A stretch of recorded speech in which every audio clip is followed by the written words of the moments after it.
ముందుగా ఒక పాట పాడదాం. అనురాగమే నీవని నాకున్నది నీవేనని,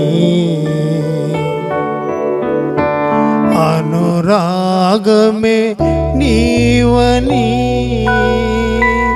నాకున్నది నీవేనని, నిన్ను నీ పాడనా స్తుతిని చేయనా, నా బ్రతుకంత నీతోనే నే నడువనా. అనురాగమే నీవని నాకున్నది నీవేనని,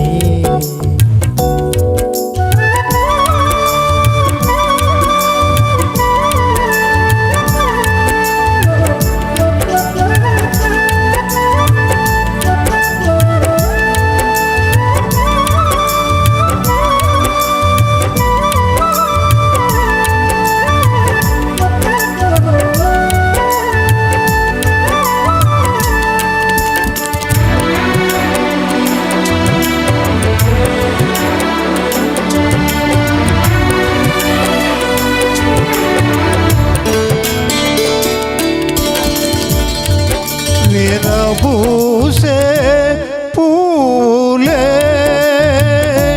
నీ ప్రేమను వివరించెనే, విరబూసే పూలే నీ ప్రేమను వివరించెనే, నీ మాటల మకరందమే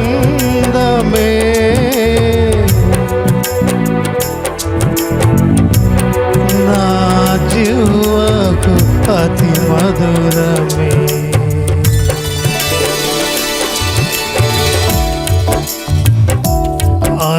అనురాగమే నీవని నాకున్నది నీవేనని, అనురాగమే నీవని నాకున్నది నీవేనని,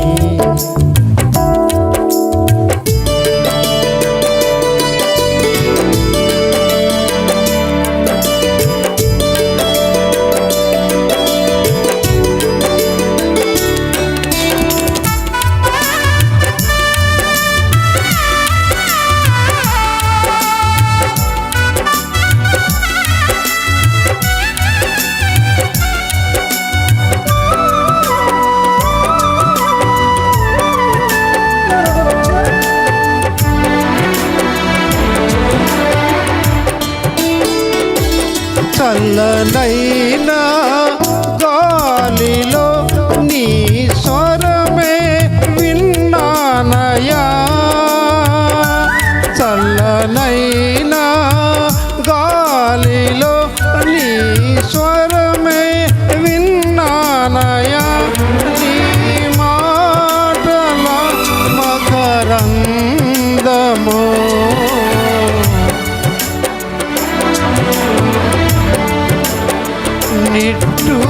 నిట్టూర్పులన్నీ తొలగిపోయేనే, నిట్టూర్పులన్నీ తొలగిపోయేనే, అనురాగమే నీవని నాకున్నది నీవేనని,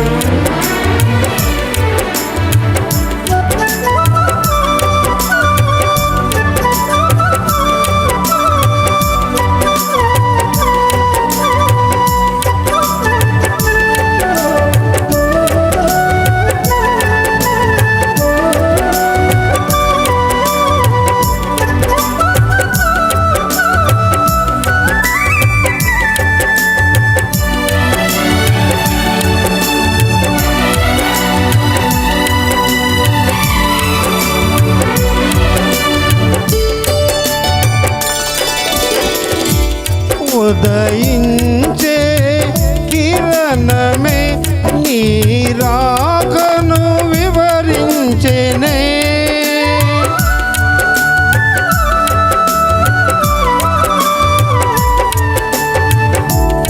ఉదయించే కిరణమే నీ రాకను వివరించెనే. అంధకారము అంత మాయలో యేసయ్యా నిన్ను నేను చేరాలని.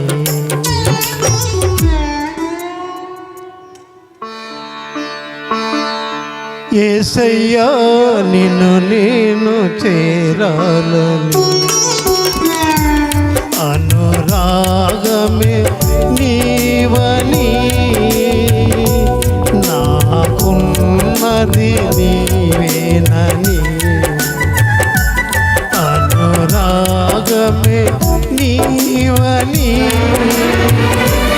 నాకున్నది నీవేనని. నిన్ను నీ పాడనా స్తుతినే చేయనా. నా బ్రతుకంత నీతోనే నే నడువనా. నిన్ను నీ పాడనా స్తుతినే చేయనా. నా బ్రతుకంత నీతోనే నే నడువనా. అనురాగమే నీవని నాకున్నది నీవేనని. ఆహా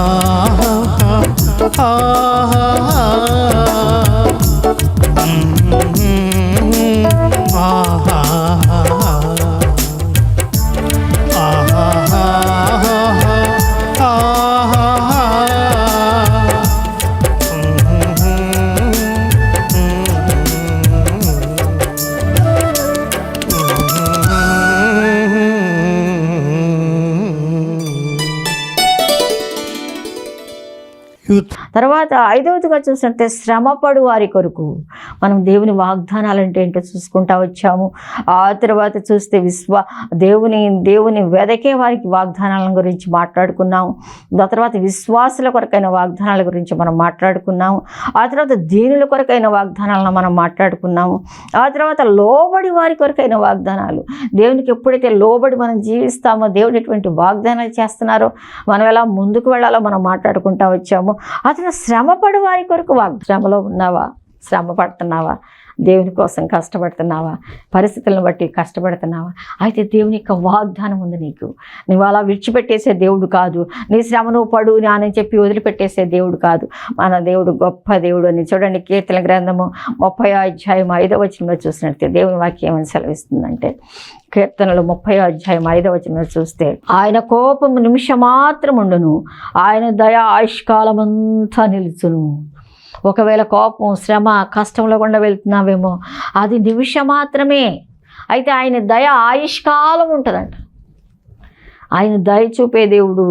ఆయన నిమిషం మాత్రమే ఆయన కోపం ఉంటుంది. ఆయన దయ మాత్రం ఆయుష్కాలం ఉంటుంది. కాబట్టి అట్ట దయగల దేవుణ్ణి మనం హత్తుకొని ముందుకు వెళ్ళాలని దేవుని వాక్యం సెలవిస్తూ ఉంది. ప్రియమైనటువంటి వారు శ్రమలో ఉన్నా కనుక అలాగే వదిలిపెట్టేసేడు. దేవుని వాక్యం ఏమని సెలవిస్తుంది? శ్రమలో నేను నీకు తోడై ఉండేదను, అతనికి తోడై ఉండను, అతన్ని విడిపించి గొప్ప చేసేదను. శ్రమ వచ్చింది, కష్టం వచ్చింది, నీ కష్టం నువ్వే పడు అని చెప్పేసి దేవుడు మనల్ని విడిచిపెట్టడం. శ్రమలో తోడుగా ఉంటాడు, విడిపిస్తాడు, నడిపిస్తాడు, గొప్ప చేస్తాడు, ముందుకు నడిపిస్తాడు. కాబట్టి ప్రియమైనటువంటి వాళ్ళ అయ్యో శ్రమలు వస్తున్నాయే, అయ్యో కష్టం కలుగుతుందని నువ్వు కంగారు పడవలసిన పని లేదు. దేవుడు నిన్ను నడిపించేవాడిగా ఉంటాడు. ఇక్కడ చూస్తే శ్రమలో విడుదల కొరకైనటువంటి విడుదల ఇచ్చే దేవుడుగా ఉన్నాడు. చూడండి, కీర్తనలు 34:19 కూడా చూస్తే దేవుడు మనల్ని విడుదల ఇచ్చే దేవుడుగా ఉన్నాడు. బ్రతుకుగోరు వాడెవడైనా ఉన్నాడా? నాడు మేలు నుంచి నిధిలో బ్రతికోరోడు ఎవడైనా ఉన్నాడా. కాబట్టి ఇక్కడ చూస్తే దేవుడు ఏమంటున్నాడంటే కీర్తన 34:19 చూస్తే దేవుని వాక్యము ఏమని సెలవిస్తూ ఉందంటే, నీతిమంతునికి కలుగు ఆపదలు అనేకములు, వాటన్నిటిలో నుండి యెహోవాను విడిపించును. ఒకవేళ నువ్వు నీతిగా జీవిస్తున్నందుకు ఆపదలు అనేకం వస్తూ ఉంటాయి, ఒక బాధలు వస్తూ ఉంటాయి, నువ్వు కంగారు పడవలసిన పని లేదు. వాటి అన్నిటిలో నుండి వాడిని యెహోవాను విడిపిస్తాడంట. ఆయన అలాగ మనల్ని విడిచిపెట్టేసే దేవుడు కాదు. నీ బాధ నువ్వు పడు, ఏం పర్వాలేదు, నీ బాధ నువ్వు పడు అనే దేవుడు కాదు.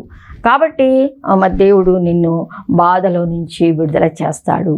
విడుదల చేసి ముందుకు నడిపించడానికి సిద్ధంగా ఉన్నారు. కనుక ఆ కీర్తన 41:3 కూడా చూస్తే దేవుని వాక్యం అని సెలవిస్తుందంటే, చూడండి కీర్తన గ్రంథము 41:3 చూస్తే, రోగశయ్య మీద యెహోవా వారిని ఆదరించును. ఒకవేళ రోగము, ఒకవేళ బలహీనత, ఒకవేళ ఇబ్బంది కలిగినప్పుడు నీ రోగం నువ్వు పడు. మన రోగముల కోసం ఆయన రక్తం కార్చారు, మన పాపముల కోసం ఆయన రక్తం కార్చారు ఆయన. కనుక నీ బాధ నువ్వే పడు, నీ రోగం అని వదిలిపెట్టే దేవుడు కాదు. నీ రోగశయ్య మీద ఉన్నప్పుడు కూడా మనల్ని ఆదరించే దేవుడుగా ఉన్నానని ఒక గొప్ప వాగ్దానము దేవుడు. అంతేకాదు, రోగము కలిగా నీవే వాని స్వస్థపరచుదువు అని. స్వస్థపరచు యెహోవా, మనల్ని విడుదల చేసే యెహోవా, మనల్ని స్వస్థపరిచే దేవుడు. మనకు ఒక గొప్ప దేవుడు ఉన్నాడు. ప్రియమైనటువంటి వారులారా, మనం భయపడవలసిన పని లేదు. ఆయనకి మన జీవితాలు అప్పగించుకున్నప్పుడు ఆయన స్వస్థపరిచే యెహోవాగా ఉన్నాడని మరొకసారి నేను మీకు తెలియజేస్తూ ఉన్నాను. కనుక దిగులు పడకూడదు, మరి అధైర్యపడకూడదు. మరి మనకు విడుదలనిచ్చే దేవుడు ఉన్నాడు. అంతేకాదు, దేవుని యొక్క ప్రసన్నతని కూడా ఇచ్చే దేవుడుగా ఉన్నాడు. దేవుని ప్రసన్నత, ఆదరణ కూడా ఇచ్చేటువంటి దేవుడుగా ఉన్నాడు. ఆదరణ ఇచ్చే దేవుడు. యెషయా గ్రంథం 43 చూడండి, ఆయన మనల్ని ఆదరించే దేవుడుగా ఉన్నాడు. యెషయా 43:2 కూడా చూస్తే దేవుని వాక్యం ఏమని సెలవిస్తుందంటే, దేవుని వాక్యం ఏమని సెలవిస్తుందంటే చూడండి, యెషయా గ్రంథం 43:2 ఆయన ఆదరణ కలుగు చేసే దేవుడు, ఆయన విడిపించే దేవుడు, ఆయన బలపరిచే దేవుడు, ఆయన మనల్ని బలపరిచే దేవుడు. ఎందుకంటే మనల్ని అలాగే నీ బాధ నువ్వు పడిని వదిలిపెట్టేసేయడు, మనల్ని పట్టించుకుంటాడు. మన బాధను పట్టించుకుని ఆయన చూసేవాడు. నువ్వు జలములలో బడి దాటినప్పుడు నేను నీకు తోడయ్యుందును, నదులలో బడి వెళ్ళినప్పుడు అవి నీ మీద పొర్లిపారవు. ఒకలా జలముల్లో వెళ్తున్నావా, ఇబ్బంది గుండా వెళ్తున్నావా, బాధ గుండా వెళ్తున్నావా, రకరకాల శ్రమల గుండా వెళ్తున్నావా, ఆత్మీయ జీవితంలో ఎన్నో సమస్యలు, ఎన్నో పోరాటాలు, ఎన్నో రకాలైనటువంటి ఇబ్బందులు వస్తాయి. అన్నీ మన ఆత్మీయ జీవితం అంటే, మరి క్రైస్తవ జీవితం అంటే పూలబాట కాదు. మరి అనేక రకరకాల సమస్యలు వస్తాయి. వచ్చినప్పుడు మనం కృంగిపోకూడదు. దేవుని యొక్క వాగ్దానం మనం చూసుకోవాలి. ఏమంటున్నాడు, నువ్వు భయపడబాక. నువ్వు నదులలో పడి వెళ్ళినప్పుడు, అంటే కష్టాల గుండా వెళ్తున్నప్పుడు, శ్రమల గుండా వెళ్తున్నప్పుడు నేను చూస్తా ఊరుకోను. నదులలో పడి వెళ్ళిన జలములలో పడి దాటినప్పుడు నేను నీకు తోడుగా ఉంటాను, నీ చేయి పట్టి నడిపిస్తాను, బయటికి తీసుకొస్తాను, విడుదల చేస్తాను అని చెప్పేసి దేవుడు మనకి అభయం ఇస్తూ ఉన్నాడు. కనుక ఆయన ఆదరించే దేవుడు, ధైర్యపరిచే దేవుడు, మరి ఒక అభయం కూడా ఇచ్చేటువంటి దేవుడు అని నేను మీకు తెలియజేస్తా ఉన్నాను. ప్రేమేంటంటి వాళ్ళారా, దేవుని ప్రసన్నత, ఆదరణ, ఒక నిత్య నివాసం ఇచ్చే దేవుడుగా ఉన్నాడు. చూడండి యోహాను సువార్త 14 కూడా చూస్తే మనం ఆయన మనకి నివాసం ఇచ్చే దేవుడిగా. చాలాసార్లు అయ్యో ఇంత వయసు వచ్చేసిందే, ఇంత మరి పిల్లలు కూడా పెద్దోళ్ళు అయిపోతున్నారే, ఒక ఇల్లు కట్టుకోలేకపోయాను, ఒక నివాసం సంపాదించుకోలేకపోయాను, ఒక సొంత ఇల్లు లేకపోయింది అని చెప్పేసి బాధ ఉంటుంది మనకు ఒక్కొక్కసారి. ఆయన మనకి నిత్య నివాసం సిద్ధపరుస్తున్నాడు. అక్కడ మనకు బంగారు వీధులు, ఆయన వారితో కూడా కాపురము చేయును, ఆయన మనతో ఉంటారు. మనకి అక్కడ నివాసం. ఇక్కడ ఏమంటారో చూడండి, మీరు మీ హృదయాన్ని కలవరపడనీయకండి, దేవుని యందు విశ్వాసం ఉంచున్నారు, నా యందు విశ్వాసం ఉంచండి, నా తండ్రి ఇంట అనేక నివాసములు కలవు, లేని అట్లా మీతో చెప్పదును. తండ్రి ఇంట అనేక నివాసాలు, అక్కడ నివాసం సంపాదించుకో. ఇప్పుడు మాకు కూడా మరి వివాహం 38 years అయిపోయింది. మరి పాస్టర్ గారు వెళ్ళిపోయారు కూడా ప్రభు దగ్గరికి. ఎప్పుడు సొంత ఇంటి గురించి మాకేం బెంగ ఉండేది కాదు. ఇప్పుడు మంచి ఇళ్లలోనే ఉంచేవాడు దేవుడు. ఇవాళ కూడా మరి పాస్టర్ గారు ప్రభు దగ్గరికి వెళ్ళినా కూడా మా ఇంటి అది 23 ఏళ్ళు. నేను అంటాను, ప్రభు ఇంటే ఇంత అద్దె కట్టినాం కదా, సొంత ఇల్లు ఇవ్వ అని. ఏం పెద్ద బెంగ ఉండదు, ఆయనే కదా కట్టుకుంటున్నాడు. ఏదైతే ఏముంది, ఒక ఇల్లు ఉంది కదా, సొంత ఇల్లు ఉంది కదా, పరలోక రాజ్యంలో బంగారపు వీధుల్లో అక్కడ కడుతున్నారు కదా. కాబట్టి మీరు కలవరపడబాకండి, మీకు ఒక నివాసం ఉంది, ఇక్కడ కూడా సంపాదించుకోవడం తప్పులేదు, కానీ కలవరపడొద్దు అంటున్నాడు. అది మీరు కలవరపడకండి, మీ హృదయాల్ని మీ హృదయాల్ని కలవరపడనీయకండి, బాధపడకండి. ఒక నిత్య నివాసం మీకోసం అక్కడ సిద్ధపరుస్తున్నాను. మనం ఎప్పుడు వెళ్ళిపోతామో తెలియదు, ప్రభు ఎప్పుడు వస్తారో తెలియదు. కానీ ఇక్కడ మనకేం లేకపోయినా పరలోక రాజ్యంలో దేవుడు మనకి మంచి ఇల్లు నిర్మాణం చేస్తున్నారని గట్టి విశ్వాసం ఉంది. ప్రిమిటెంట్ వార్లారా, కనుక మనకు అంటున్నాడు దేవుడు, మీరు కలవరపడబాకండి, మీకు ఒక ఇల్లు నివాసం సిద్ధపరుస్తున్నాను అని చెప్పి. అంతేకాదు మనకు మేలు చేసే దేవుడుగా ఉంటాను, మీకు ఎప్పుడు మేలే చేస్తాను, మేలు చేసే దేవుడుగా ఉన్నాను అని చెప్పేసి దేవుని యొక్క వాగ్దానం మనకి ఇక్కడ ఉంది. చూడండి, రోమాపత్రిక 8వ అధ్యాయము 28వ వచనంలో చూస్తే దేవుని వాక్యం ఏమని సెలవిస్తా ఉందంటే, రోమిలికి రాసిన పత్రిక 28వ అధ్యాయము 28వ వచనంలో చూస్తే చూడండి ఏమంటున్నారు ప్రభు. 28వ వచనంలో, దేవుని ప్రేమించు వారికి అనగా ఆయన సంకల్పము చొప్పున పిలువబడిన వారికి మేలు కలుగుటకై సమస్తము సమకూడి జరుగుతున్నవి. ఆయన ఏదైనా మనకి మేలు కోసం సమకూర్చి చేస్తారు. మనం ఎందుకంటే మన జీవితాలు ఆయన చేతుల్లో ఉన్నాయి, ఆయనకు అప్పగించాం.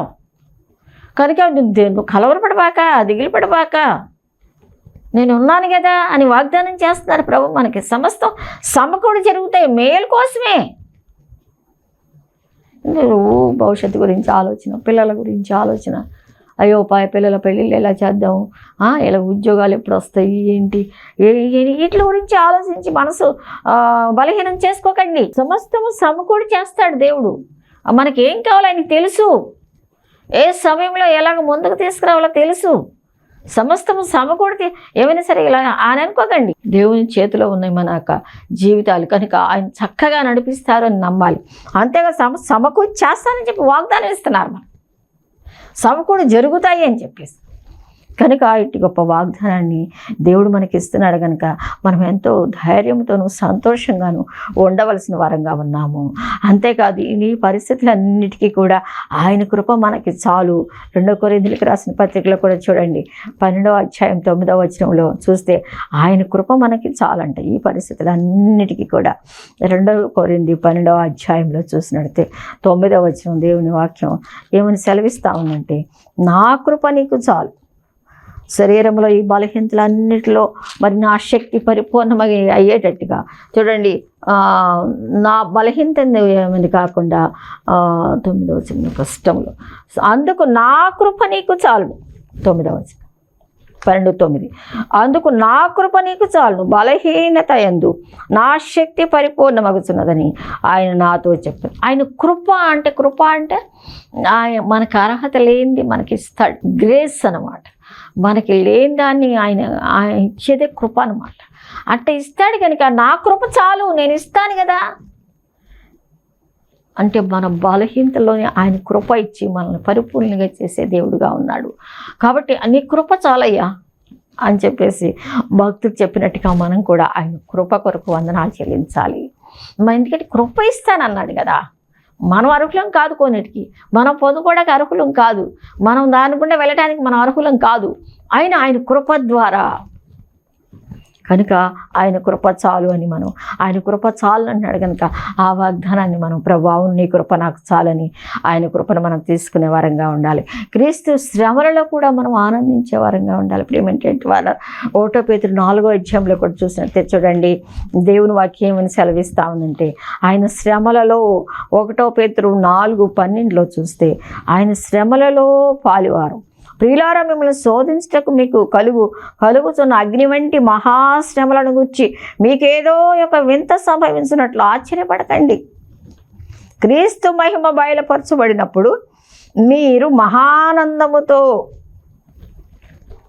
సంతోషించు నిమిత్తము క్రీస్తు శ్రమలలో మీరు పాలువారయ్యంతగా సంతోషించండి. శోధనలకు మిమ్మల్ని శోధించటకు మీకు కలుగుతున్న అగ్ని వంటి మహాశ్రమలు, ఒక్కోసారి శ్రమలు అగ్ని వంటి మహాశ్రమలు. శోధించడానికి అనేక రకరకాల శ్రమలు మన జీవిత యాత్రలో ముందుకు వెళ్తున్నప్పుడు అవి వస్తున్నప్పుడు మీరు కలవరపడిపోకండి, కంగారు పడిపోకండి. క్రీస్తు శ్రమలలో మనం పాలువారం అవుతున్నాం అన్నంతగా ఆనందించండి. అంటే క్రీస్తు మన కోసం ఎలాగ శ్రమ గుండా వెళ్ళారో ఆయన శ్రమల్లో నేను కూడా పాలువాడిని అవుతున్నాను, నాకు కూడా భాగ్యం ఇచ్చాడు. రేపు ఆయనతో మనం వారసులం కనుక వీటిలో కూడా నేను వారసురాల్ని, క్రీస్తు శ్రమల్లో పాలువాడిని అవటానికే అనేటువంటి అవగాహన, అనేటువంటి ఆత్మీయ మనస్సుతో, అనేటువంటి ఆత్మీయ దృక్పథంతో మనం ముందుకు వెళ్ళినప్పుడు ఆ శ్రమ మనకు శ్రమగా అనిపిస్తుంది. దానిలో ఆయన కృపనిచ్చి మనం బయటికి తీసుకొస్తాడు. అంతేగాని ఏంటి దేవుని నమ్ముకున్నా, నాకు అన్ని శ్రమలే, నాకు అన్ని బాధలే అలాంటి నెగిటివ్ థింకింగ్, నెగిటివ్ మనసుతో మనం చూసుకున్నప్పుడు సాతానుడు మనల్ని ఇంకా శోధించి మనం దేవునికి దూరం అయిపోయే అవకాశం ఉంటుంది. అలా కాకుండా ఓది క్రీస్తు నా కోసం శ్రమ పడ్డారు కదా, నేను ఆయన కోసం, దేవుని కోసం శ్రమ పడవలసి వచ్చినప్పుడు ఇంకా నీ ఆఫీసులోనే కానీ, నీ ఇంట్లోనే కానీ, పరిసరాలలో, దేవుని స్వార్థ పరిచర్యలోనే కానీ, దేవుని పనిలో ముందుకు వెళ్తున్నప్పుడు వ్యతిరేకతలు, శిక్ష, రకరకాల శోధనలు మన జీవితాలు ఎదుర్కొంటున్నప్పుడు మనం అయ్యో ఏంటి అని చెప్పేసి మనం కంగారు పడిపోకూడదు. క్రీస్తు శ్రమల్లో నేను కూడా పాలువాడిని అవుతున్నాను. చూస్తే లోకంలో మరి చాలా అన్ని మార్పులు వచ్చేసినాయి. చాలా సువార్త దండయాత్రలు, సువార్త పరిచయం చేయాలంటే ఎంతో కష్టంగా ఉంటుంది.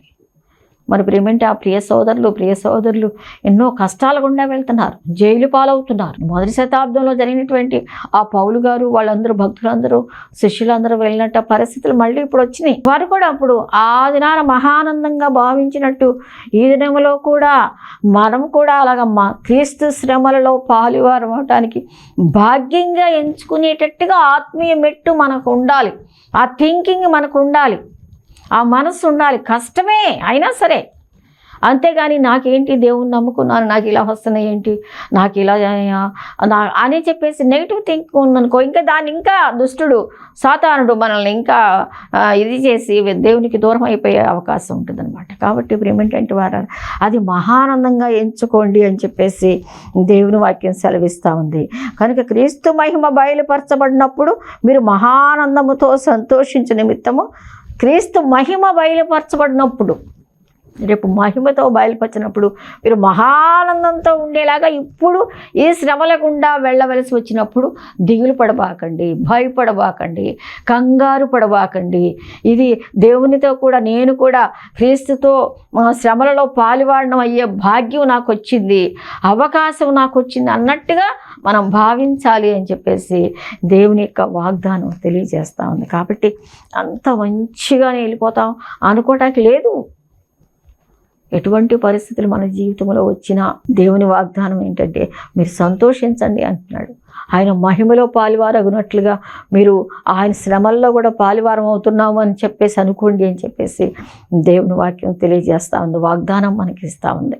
కనుక అప్పుడు ఏమిటంటే వారు ఇట్టి వాగ్దానాలను కలిగినటువంటి మనము దేవుని యొక్క వాగ్దానం అంటే ఏంటో మనం తెలుసుకున్నాం, దేవుడిచ్చే మాట అంటే ఏంటో తెలుసుకున్నాం, దేవుడు మాట ఇస్తే తప్పిపోడు అని మనం తెలుసుకున్నాం, మాట ఇస్తే ఎప్పుడు కూడా నిలబెట్టుకుంటాడు, ఎందుకంటే ఆయన మనిషిని వంటి వాడు కాదు అని కూడా మనం జ్ఞాపకం చేసుకున్నాం. కనుక ఆయన మాటలు, ఆయన వాగ్దానాలు ఎంత గట్టిగా ఉన్నాయో, ఎంత అభయం ఇస్తున్నాయో, మనకు ఎంత ధైర్యాన్ని ఇస్తాయో అన్ని పరిస్థితుల్లోనూ. మరి రకరకాల పరిస్థితుల్లో మనం చూసుకుంటూ వచ్చాము. ఇక్కడ చూస్తే ముందు ఆయన వాగ్దానాలు అంటే ఏంటో, ఆయన వాక్యం అంటే ఏంటో, ఆయన ఎలాంటి వాగ్దానాలు మనకి ఇచ్చారో మనం చూసుకున్నాం. తప్పకుండా వాగ్దానం చేస్తే ఆయన నెరవేరుస్తారు అని కూడా మనం చూసుకున్నాం. మాట ఇస్తే ఆయన తప్పిపోడు అని మనం ఎన్నోసార్లు మనం ధ్యానం చేసుకున్నాం. ఆ తర్వాత దేవుని వాగ్దానాలు అవునన్నట్లే ఉన్నాయి అని చెప్పేసి మనం చూసుకున్నాం. ఆయన్ని వెతికే వారికి ఆయనే ఆసక్తిగా వెతికినప్పుడు నేను తప్పకుండా బయలుపరుచుకుంటాను సత్యదేవుడుగా అని చెప్పేసి ఎన్నో వాగ్దానాలను మనం ధ్యానం చేశాము. అంటే ఎప్పుడైతే మనం యాక్సెప్ట్ చేసామో, విశ్వాసం మన హృదయంలో ఉందో, దేవుని మనం అంగీకరించామో, ఎలాగ దేవుడు ముందుకు నడిపిస్తాడో విశ్వాసుల కొరకైన వాగ్దానాలను కూడా మనం ధ్యానం చేశాము. ఆ తర్వాత దీనుల కొరకైన దీనత్వము కలిగి, మరి ఎవడు దీనుడై నా మాట విని వణుకుతాడో వాడితోనే నేను ఉంటాను, వారితోనే నేను ఉంటానని అభయం ఇచ్చిన దేవుడు ఎలాగ దీనుల కొరకు కొరకు ఎలాంటి వాగ్దానాలు ఇచ్చారో కూడా మనం ధ్యానం చేసుకున్నాము. ఆ తర్వాత లోబడి జీవించండి, నా వాక్యానికి, నా మాటకు, నా ఆజ్ఞలకు మీరు ఏ విధంగా లోబడి జీవిస్తారో అలాగా లోబడి జీవించినప్పుడు నేను మీకు ఎలా తోడుగా ఉంటానో అని చెప్పేసి కూడా దేవుడు కొన్ని వాగ్దానాల ద్వారా మనల్ని బలపరిచినట్టుగా మనం ధ్యానం చేసుకుంటూ వచ్చాము. ఆ తర్వాత శ్రమ పడే వారి కొరకు ఈ లోక యాత్రలో మనం, ఆత్మీయ యాత్రలో, శారీరక యాత్రలో మనం ముందుకు వెళ్తున్నప్పుడు శ్రమ వస్తుంది, తప్పకుండా శ్రమ వస్తుంది, తప్పకుండా పరీక్ష వస్తుంది. సంవత్సరం అంతా చదివిన తర్వాత ఇయర్ ఎండింగ్లో ఎగ్జామ్స్ ఉంటాయి తప్పకుండా పిల్లలకి. దానిలో పాస్ అవ్వాలి తప్పకుండా. వాడు పాస్ అయితే నెక్స్ట్ క్లాస్కి వెళ్తాం. అలాగే మనం జీవిత యాత్రలో నడుచుకుంటూ వచ్చినప్పుడు శ్రమ వస్తుంది తప్పకుండా. అన్ని పరిస్థితులు ఒకలాగా ఉండవు, అన్ని మంచిగానే జరగవు. శ్రమ వస్తుంది. శ్రమ వచ్చినప్పుడు మనం కంగారు పడిపోకూడదు అని చెప్పేసి దేవుడు మనకు అభయం ఇస్తూ ఉన్నాడు. శ్రమలో వచ్చినప్పుడు ఇదిగో నువ్వు అనారోగ్య పరిస్థితిలో ఉన్నప్పుడు ఎలా విడుదల చేస్తాను, స్వస్థపరిచేగా ఉన్నాను కాబట్టి నువ్వు దిగులు పడకు, నీకు ఒక నిత్య నివాసం ఉంది, నువ్వేమోగా మేలు చేయడానికి సమస్తం సమకూడి చేస్తాను, ఏ టైంలో ఏం చేయాలో నాకు తెలుసు.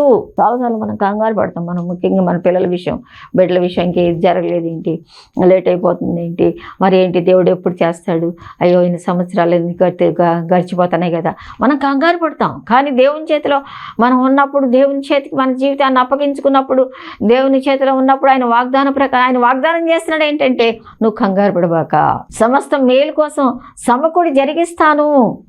ఎందుకంటే ఆయన చేతిలో ఉన్నాం, మన జీవితాలు ఆయన చేతిలో ఉన్నాయి కాబట్టి ఆయన వాగ్దానాన్ని మనం నమ్మాలి. సమస్తం మేలు కొరకు సమకూడి జరిగిస్తాను అని చెప్తున్నారు. అంతేకాదు ఆయన కృప, నా కృప నీకు చాలు అని చెప్పి అంటున్నాడు. ఆయన యొక్క గ్రేస్, ఆయన కృప ఉంటే చాలు మనకి. ఎటువంటి పరిస్థితిలోనైనా అది మనం ఫిల్ చేసేస్తుంది అన్నమాట. కాబట్టి ఆ కృప నేను నీకు ఇస్తాను అని చెప్పేసి మనకి దేవుడు వాగ్దానం చేస్తున్నాడు. అంతేకాదు శ్రమలో కూడా నేను శ్రమ కలిగినప్పుడు, కష్టం కలిగినప్పుడు అది మహానందంగా ఎంచుకో. క్రీస్తు శ్రమలలో పాలివాడైనట్టుగా నేను కూడా ఆయనలో, ఆ క్రీస్తు శ్రమల్లో పాలివాడిని అవుతున్నాను అన్నంతగా మహానందంగా ఎంచుకో.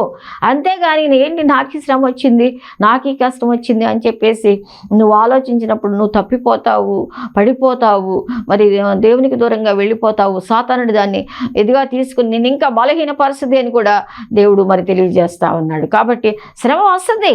శ్రమ వచ్చినప్పుడు మనం మరి గట్టిగా నిలబడాలి, దేవుని వైపే చూడాలి. ఆయన వాగ్దానం చేస్తున్నాడు, విడిచిపెట్టను, శ్రమలో తోడుగా ఉంటాను, విడిపిస్తాను, గొప్ప చేస్తాను అంటున్నాడు. అది మహానందంగా ఎంచుకో అంటున్నాడు. ఒక నిత్య మహిమలో రేపు నేను నీకు మహానందంగా నేను ఇవ్వబోతున్నాను, నా శ్రమల్లో పాలువాడు అవుతున్నట్టుగా నువ్వు భావించు అని చెప్పేసి మరి దేవుడు మనకి తెలియజేస్తూ ఉన్నాడు. కాబట్టి ఇన్ని వాగ్దానాలు ఇచ్చిన దేవుడిని అవన్నీ కూడా మన జీవితాల్లో తీసుకుంటూ మరి ఈ సంవత్సరం అంతా దేవుని మహాకృపలో నడవడానికి ప్రభు మనకి సహాయం చేయనుగాక.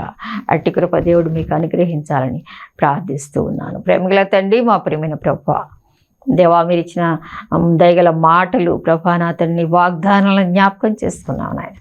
అన్ని స్థితిలో, అన్ని పరిస్థితుల్లో కూడా ప్రభా మీరు మాకు ఇస్తున్న మాటలు నాయన, వాటన్నిటిని మేము గైకొని ఈ ఆత్మీయ జీవితంలో, జీవిత యాత్రలో మేము ముందుకు వెళ్ళాలని మీరు మాకు బోధించినందుకే వందనాలు చెల్లించుకుంటూ, శ్రమ కలిగినప్పుడు మేము దిగులు పడకుండా ప్రభా అది మహానందంగా ఎంచుకుంటూ ప్రభా నీ శ్రమలలో మేము కూడా పాలివారం అవుతున్నామన్నంతగా ప్రభా మా తండ్రి ఆలోచించుకుంటూ దాన్ని భరించి ముందుకు వెళ్ళడానికి మీ కృప మాకు దయచేయమని, మీరే మమ్మల్ని నడిపించమని ప్రభా, నువ్వు వచ్చే వరకు మేము మిమ్మల్ని చేరే వరకు కూడా మీ కృప మాకు దయచేసి మమ్మల్ని నడిపించమని మీకు వందనములు అర్పించుకుంటూ యేసు నామములో ప్రార్థించి స్తుతించి వేడుకుంటున్నాం తండ్రి.